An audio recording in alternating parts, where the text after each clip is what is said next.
अस्सलाम वालेकुम। आज हम एक नया चैप्टर स्टार्ट करेंगे, that is anatomy of flooring plants. जैसे कि आप लोग जानते हैं, on the basis of morphology, चाहे प्लांट्स हो या एनिमल्स, उनमें डिफरेंसेस होते हैं। इसी तरह से अगर हम किसी प्लांट्स या एनिमल का इंटरनल स्ट्रक्चर के बारे में स्टडी करते हैं तो उनका स्ट्रक्चर भी डिफरेंस होते हैं और फंक्शंस भी क्या होते हैं, डिफरेंस होते हैं। फॉर एग्जांपल, अगर हम ह्यूमंस का कंडीशंस लें, हमारे जो किडनी होता है वो अलग फंक्शन परफॉर्म करता है और हमारा हार्ट जो है अलग फंक्शन को क्या करते हैं, परफॉर्म करता है। उनमें जो सेल्स होते हैं, उन सेल का स्ट्रक्चर भी डिफरेंसेस होते हैं, साथ ही साथ उनका फंक्शंस भी क्या होते हैं, डिफरेंस होते हैं। इसी तरह से प्लांट्स में भी जो डिफरेंट ऑर्गन्स होते हैं या डिफरेंट टाइप्स ऑफ सेल्स होते हैं या टिश्यूज होते हैं, उनका structure as well as functions क्या होता है, डिफरेंस होते हैं। जब कभी भी internal structure and functions of the cells या टिश्यूज के बारे में हम डिस्कस करते हैं, उसी को कहते हैं एनाटॉमी। इसमें हमें सबसे पहले हमें डिस्कस करना है किसके ऊपर, टिश्यूज के ऊपर। What is mean by tissue? Tissue is a group of cells, tissue is a group of cell,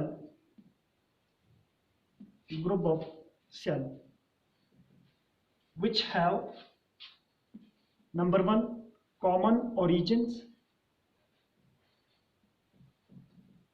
common origin, number second performs same function, same functions। आप लोगों को मालूम होगा, चाहे प्लांट्स हो या एनिमल्स, जितने भी लिविंग क्रिएचर होता है या लिविंग थिंग्स होता है, वो सब किसका बना होता है, सेल्स का बना होता है। बहुत सारे सेल्स में मिल के आपस में क्या बनाते हैं, टिश्यूज बनाते हैं। अब बहुत सारे टिश्यू, ग्रुप ऑफ टिश्यू क्या बनाते हैं, ऑर्गन्स बनाते हैं, फिर group of organs organ system बनाते हैं। ठीक है। टिश्यू क्या है, एक ग्रुप ऑफ सेल्स है जिनका ओरिजिन क्या होता है, कॉमन होता है। इसका मतलब क्या होता है, इस टिश्यू में जो जितने भी सेल्स हैं, ये एक ही पेरेंट सेल से डिराइवेट हुआ होते हैं। इनका ओरिजिन जो होता है कॉमन होता है और ये सेम फंक्शन को क्या करते हैं, परफॉर्म करते हैं। उसी को हम क्या कहते हैं, टिश्यू कहते हैं। In case of angiospermic plants या flowering plants, we have two types of tissue. हमारे पास कितनी किस्म के टिश्यू हैं, दो किस्म के टिश्यू हैं। Number one, meristematic tissue, meristematic tissue, and number second, permanent tissue, permanent tissue. In case of plant, we have two types of tissue. Number one, meristematic tissue, and number second, permanent tissue. Meristematic tissue हम किससे कहते हैं, उन tissues को कहते हैं जिनके अंदर कैपेबिलिटी होते हैं डिवाइड करने के। ठीक है। Meristematic tissue are those tissue which has the capability to further divide. ये फर्दर क्या कर सकते हैं, डिवाइड कर सकते हैं। लेकिन जो परमानेंट टिश्यू होता है, they lost the capability of further divide, lost the capability of further divide, further divide। ये डिवाइड होने की जो कैपेबिलिटी होते हैं, जो कैपेसिटी होते हैं, उसको लॉस कर जाते हैं। ये फर्दर डिवाइड नहीं होते हैं। उन टिश्यूज को हम क्या कहते हैं, परमानेंट टिश्यू कहते हैं। प्लांट के अंदर दो किस्म के टिश्यू होते हैं, एक होता है मेरिस्टेमेटिक टिश्यू, दूसरा होता है परमानेंट टिश्यू। मेरिस्टेमेटिक टिश्यूज में जो सेल्स होते हैं, उनके अंदर कैपेबिलिटी होते हैं आगे जाके डिवाइड करने का। यही वजह है जो मेरिस्टेमेटिक टिश्यू होते हैं मोस्ट ग्रोइंग पार्ट्स में होते हैं। जो परमानेंट टिश्यू होता है, इनके अंदर कैपेबिलिटी नहीं होता है फर्दर डिवाइड करने का। ठीक है। अब इसके बाद देखो, जो मेरिस्टेमेटिक टिश्यू होता है प्लांट्स में,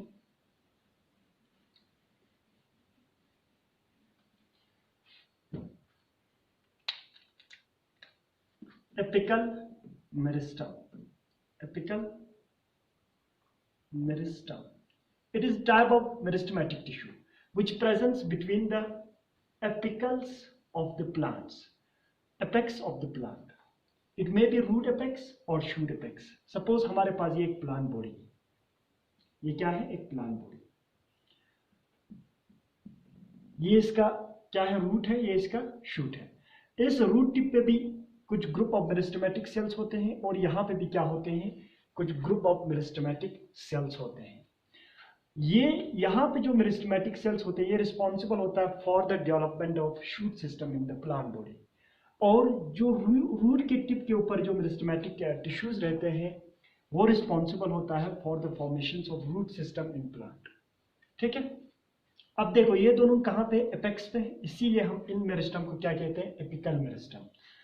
एपिकल मेरिस्टम बेसिकली हमारे पास दो किस्म के होते हैं, एक जो रूट रीजन्स में होते हैं जिसको हम क्या कहते हैं, रूट एपिकल मेरिस्टम,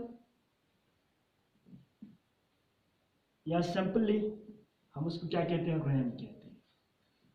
इसी तरह से जो शूट टिप पे ग्रुप ऑफ मेरिस्टेमेटिक जो टिश्यू रहते हैं उनको हम क्या कहते हैं, शूट एपिकल मेरिस्टम। क्या कहते हैं, shoot apical meristem, simply Sam कहा जाता है। Apical meristem in case of plants we have two types of apical meristem. Number one, root apical meristem. Number second, shoot apical meristem. अब देखो ये जब प्लांट इस तरह से डेवलप होता है, इसका लेंथ बढ़ता है शूट में, कुछ पोर्शंस, कुछ मेरिस्टेमेटिक सेल्स जो है यहाँ से रह जाते हैं इस रीजन्स में, जिसकी वजह से यहाँ पे कुछ ग्रुप ऑफ मेरिस्टेमेटिक सेल्स रह जाते हैं बिलो द शूट एपेक्स, और इनको कहते हैं axillary buds. Axillary buds actually क्या होते हैं, मेरिस्टेमेटिक सेल्स होते हैं या टिश्यूज होते हैं जो रिस्पॉन्सिबल होता है for the formations of branches and initiations of flower. Most of the case में क्या होता है, लीफ के एक्सियल पोर्शंस पे ये एक्सिलरी बड्स क्या होते हैं, प्रेजेंस होते हैं। मेरिस्टेमेटिक जो टिश्यू होते हैं वो कंटिन्यूसली डिवाइड करते रहते हैं। अब सबसे पहले मेरिस्टेमेटिक टिश्यू में हमारे पास एपिकल मेरिस्टम है। एपिकल मेरिस्टम दो किस्म के हैं, एक होता है रूट एपिकल मेरिस्टम, दूसरा होता है shoot apical meristem. Root apical meristem tip of the root पे प्रेजेंस होते हैं जो रिस्पॉन्सिबल होता है for the formation of root system. इसी तरह से shoot apical meristem shoot tip पे होते हैं जिसकी वजह से क्या बनते हैं, शूट सिस्टम बनते हैं या aerial parts of the plants बनते हैं। At the time of development of plant axis या plant body, कुछ portions इस shoot apical meristem से क्या होते हैं, कुछ मेरिस्टेमेटिक जो टिश्यू है वो नीचे रह जाते हैं जिनको हम क्या कहते हैं, एक्सिलरी बड्स। ये प्रेजेंस होते हैं, कहाँ पे प्रेजेंस होते हैं, एक्सेल्स ऑफ द लीफ पे या लीव्स पे, जिसकी वजह से यहाँ से क्या फॉर्मेशन होता है, ब्रांच एंड फ्लोअर का इनिशिएशन या फॉर्मेशन होता है। ठीक है, अब इसके अलावा देखो और एक टाइप ऑफ मेरिस्टेमेटिक टिश्यू होते हैं जिनको हम क्या कहते हैं,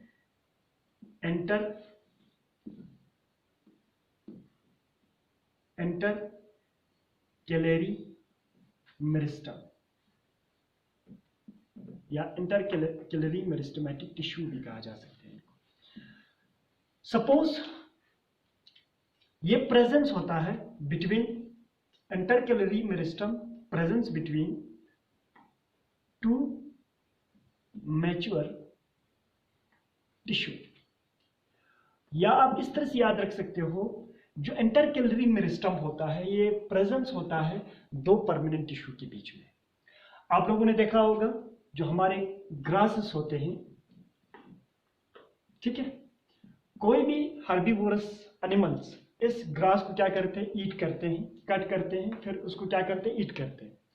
इसका मतलब क्या हुआ, इतना पोर्शन इस ग्रास का उस हर्बीवोरस एनिमल ने क्या किया, कट किया, खा लिया। फिर कुछ दिन बाद यहाँ से फिर से डेवलपमेंट होना स्टार्ट होते हैं, ये ग्रास यहाँ से फिर से डेवलपमेंट हो जाते हैं। अब पहले मैंने आप लोगों को बताया एपिकल मेरिस्टम कहाँ पे होते हैं, shoot apex and root apex में, जो रिस्पॉन्सिबल होता है for the formation of aerial and root system of the plant body.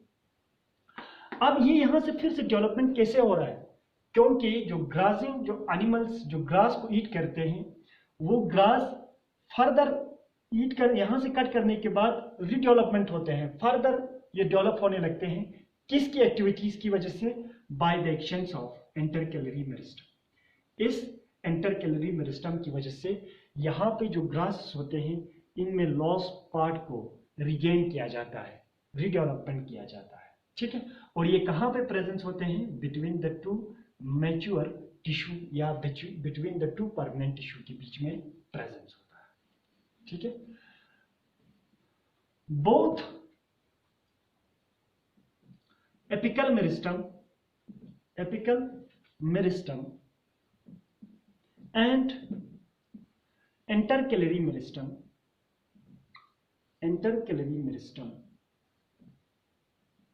are considered as primary meristematic tissue। इनको क्या कहते हैं, प्राइमरी मेरिस्टेमेटिक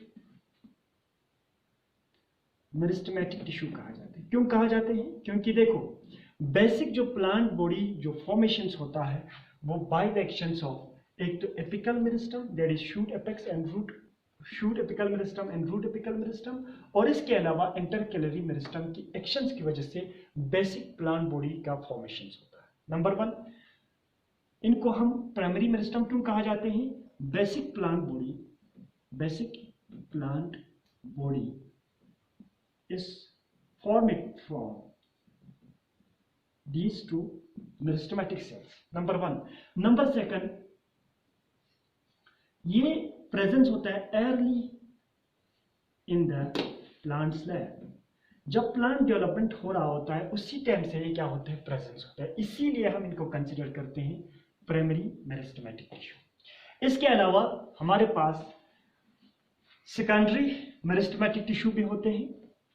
मोस्ट जो वुडी प्लांट्स होते हैं जिनमें सेकेंडरी ग्रोथ होते हैं उनमें क्या होते हैं, सेकेंडरी मेरिस्टेमेटिक टिश्यूज, या हम इसी को क्या कहते हैं, लेटरल मेरिस्टम भी कहा जाता है। ये मेरिस्टम सेकेंडरी मेरिस्टेमेटिक टिश्यू या लेटरल मेरिस्टम जो है रिस्पॉन्सिबल होता है for the formations of secondary growth, जिसकी वजह से क्या बनते हैं, वुडी एक्सीज फॉर्मेशंस होते हैं प्लांट्स में, ठीक है, सेकेंडरी ग्रोथ होते हैं। ये मोनोकॉट्स में प्रेजेंस नहीं होते हैं, सिर्फ डाइकॉट में प्रेजेंस होते हैं। फॉर एग्जांपल जैसे कि हमारा हुआ फेसिक्युलर कैम्बियम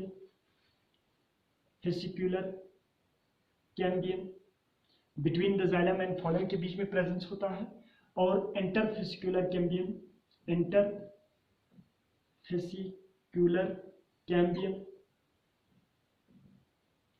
और इसके अलावा क्रॉक cambium. These are the types of secondary meristem which is responsible for the formations of secondary growth in most of the dicot plants, ठीक है। जो वुडी जो प्लांट्स होते हैं उनमें सेकेंडरी ग्रोथ की वजह से इतना वुडी स्ट्रक्चर बनते हैं। ये किसकी वजह से बनते हैं, due to the presence of secondary meristem. That is all about the meristematic cells. Inshallah, next lecture we will discuss about the permanent tissue. Thank you very much.